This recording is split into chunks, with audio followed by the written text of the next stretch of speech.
رسیدیم به قسمت ترسناک ماجرای فشار خون، یعنی عوارض.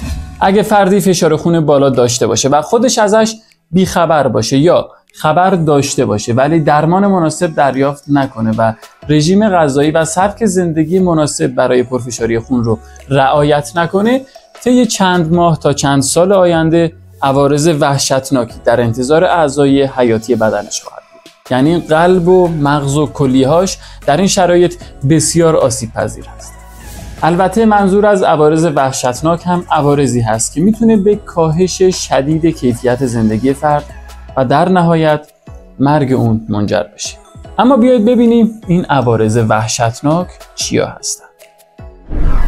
سلام، من مجتبی هستم، یک دانشجوی پزشکی و اینجا کانال مجتبی داکتیوبه. قراره هر روز پنجشنبه یک اپیزود جدید از این کانال منتشر بشه که راجع به بیماری‌های شایع و نکاتی برای حفظ سلامتی است.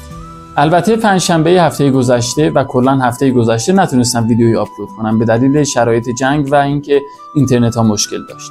این قسمت سوم از مجموعه فشار خون هست. اگه دو ویدیوی قبلی فشار خون رو ندیدید، توصیه میکنم اول اونها رو ببینید تا مطالب این قسمت هم بهتر برات جا بیفته. در اون دو قسمت کلیات فشار خون رو صحبت کردم و در این قسمت به صورت کاربردی تر قراره بریم سراغ عوارض پرفشاری خون، باورهای رایجی که راجع به فشار خون وجود داره و همچنین درمان و مدیریت فشار.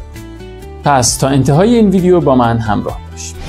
بریم ببینیم شایع ترین عوارض فشار خون بالا و طول کشیده چیا هستن. پرفشاری خون مدیریت نشده میتونه در مغز منجر به سکته مغزی یا خونریزی مغزی بشه که میتونه منجر به مرگ ناگهانی فرد بشه. در قلب ممکنه به سکته قلبی و نارسایی قلب ختم بشه. همچنین فشار خون بالا و مدیریت نشده میتونه کلیه ها رو از کار بندازه و فرد رو برای همیشه وابسته به دیالیز کنه. میتونه به رگهای داخل چشم هم آسیب بزنه و باعث افت شدید بینایی و تاری دید بیمار بشه. و عوارض کمتر مهمه دیگه که البته اونها هم در مقایسه با وضعیت سلامتی کامل عوارض زیادی هستن و خیلی بده. برای درمان پرفشاری خون استیج 2 و بعضاً استیج 1 لازمه که علاوه بر اصلاح سبک زندگی و تصمیمات روزمره فرد، دارو درمانی هم شروع بشه. طبق گایدلاین انجمن قلب آمریکا یا American Heart Association آها، لازمه که درمان دارویی فشار خون حتما از فشار 140 به روی 90 انجام شده باشه. حتی در بعضی از شرایط هم باید از همون استیج 1 فشار خون، یعنی از فشار 130 روی 80 و بالاتر درمان دارویی رو انجام بدیم. در چه شرایطی باید از استیج 1 شروع به درمان فشار خون بالا کنیم؟ زمانی که ریسک قلبی عروقی بیمار بالا هست. یعنی در شرایطی که بیمار علاوه بر پرفشاری خون دارای وضعیت‌های دیگه‌ای از جمله چربی خون بالا، دیابت، سابقه خانوادگی پرفشاری خون و مرگ ناگهانی بر اثر سکته هست، بهتره که از همون مراحل اولیه فشار خون بالا درمان دارویی رو در کنار سبک زندگی اصلاح شده زیر نظر پزشکش شروع کنه. هدف از درمان پرفشاری خون هم اینه که فشار خون سیستولیک فرد به زیر 130 و فشار خون دیاستولیکش به زیر 80 برسه.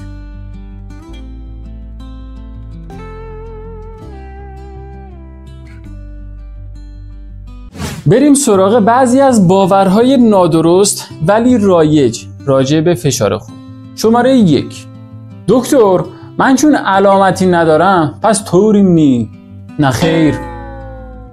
گفتم که فشار خون بالا معروفه به قاتل خاموش و به دلیل همین ماهیت بی علامت بودنش هست اینقدر بیماری خطرناکی هست و ما اصلا نباید منتظر ظهور علائم باشیم تا بخوایم فشار خون رو جدی بگیریم یا بهش فکر کنیم. باور رایج شماره 2: من فشار خونم کنترل شده پس دیگه دارو مصرف نمی کنم. بازم نه خیر. اگه شما به صورت خودسرانه و بدون مشورت پزشک درمان دارویی فشار خونتون رو قطع کنید، بعضاً ممکنه که فشار خونتون به عددی بالاتر از عدد قبل از شروع درمان برسه که این خیلی خطرناکه. ضمن اینکه فشار خون شما کنترل شده به خاطر دارو و اگه دارو رو قطع کنید همون کاسه و همون آشه، همون آشه و همون کاسه. باور اشتباه شماره 3. خب فقط افراد مسن دچار پرفشاری خون میشن. من که 25 سال 30 سالمه فشار خونم حتما نرماله. غلط. شاید این حرف برای 50-100 سال پیش درست بود، زمانی که مردم سبک زندگی سالمتر و پر جنب و جوش تری داشتن. الان با وجود زندگی ماشینی که خیلی هامون داریم، غذاهای پرچرب و شوری که مصرف میکنیم، ورزشی که نمی کنیم، استرسی که میکشیم، سیگارهایی که معمولا خیلی هامون میکشیم و الکلی که مصرف میکنیم، سن ابتلا به پرفشاری خون و بیماری‌های قلبی عروقی حداقل 10 سال کاهش پیدا کرد. یعنی این روزا کم نیستن جوانای 25-30 ساله که فشار خونشون بالاست و حتی بعضن حمله قلبی و سکته میکنن. باور رایج و اشتباه شماره 4. خب آخه اگه شروع کنم به خوردن قرصای فشار خون دیگه قرصی میشم. این جمله رو راستشو بخواید چند تا از اساتید قلب ما سر کلاس بهمون گفتن که بیمارانشون وقتی که میفهمن فشار خونشون بالاست و باید درمان دارویی رو شروع کنن، در برابر درمان مقاومت نشون میدن. این باور اشتباهی هست که من بیام و به خاطر اینکه مجبور نباشم برای چند ماه یا چند سال آینده دارو مصرف کنم بیام و کلا درمان رو شروع نکنم. البته ممکنم هست که بیمار تصمیم بگیره درمان دارویی رو شروع نکنه و مجبور نباشه عوارض اندکی که قرص ها دارن رو تحمل کنه یا به قول خودش قرصی بشه. ولی این احتمال هم کاملا وجود داره که اون عوارضی که ابتدای ویدیو بهش اشاره کردم در این فرد اتفاق بیفته و اصلا کار به چند سال آینده حتی نکشه. ممکن هم هست که بکشه. به عنوان مثال اگه که فرد فشار خون بالا و کنترل نشده داشته باشه و کلیه هاش از کار بیفتن، مجبور هفته‌ای 3 روز 3 جلسه 4 ساعته بره دیالیز بشه. یا ممکنه به خاطر سکته مغزی فلج بیفته کنار خونه، یا به خاطر سکته قلبی از دنیا بره. ضمن اینکه خوشبختانه الان داروهایی که اومدن برای درمان فشار خون، داروهای جدید بسیار کارآمد هستند و عوارضی ندارن آنچنان. و عوارضی که خیلی از داروهای قدیمی کنترل فشار خون داشتن در داروهای نسل جدید کنترل فشار خون اصلا وجود ندارن و این یعنی کنترل فشار خون با دارو بر رعایت سبک زندگی بیمار خیلی آسان‌تر و با عوارض خیلی کمتری خواهد. اما جمع‌بندی صحبت ها، پرفشاری خون یا هایپرتنشن یک وضعیت بسیار شایع، مرموز و بدون علامت هست که به عنوان مادر تمام بیماری‌های قلبی عروقی شناخته میشه. ضمن اینکه یک ریسک فاکتور بسیار مهم برای بیماری‌های عروق مغزی و سکته و نارسایی کلیه و عوارض دیگه به حساب میاد.